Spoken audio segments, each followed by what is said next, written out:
Hello everybody. Today I want to circle back to a Monday Minute video I did back in December where I talked about iBonds. If you remember that video, you'll remember that the I in iBonds stands for inflation. These are bonds issued by the US government that pay an interest rate based on inflation. Back in December, the yield on these bonds was 7.12% for 6 months. That 6 months is up, and the bonds recently reset their interest rate at 9.62%. That's 9.62% guaranteed by the federal government for 6 months. In November of this year, the rate will reset at whatever inflation is. Could be higher or lower, but there's a few catches that you need to know about if you're thinking about investing in these bonds.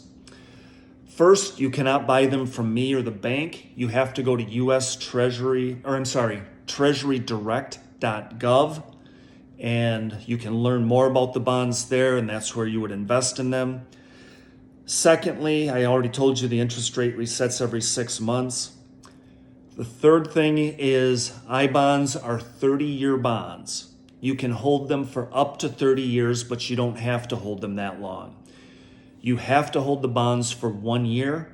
If you cash them out between year 1 and 5, there's a penalty of 3 months interest.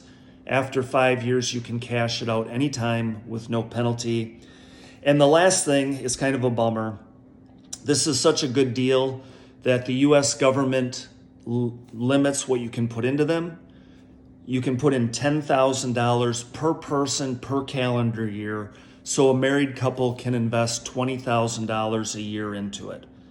There are some other nuances that you need to know about before you invest in these bonds. You can learn more at treasurydirect.gov or give our office a call. We'd be happy to help.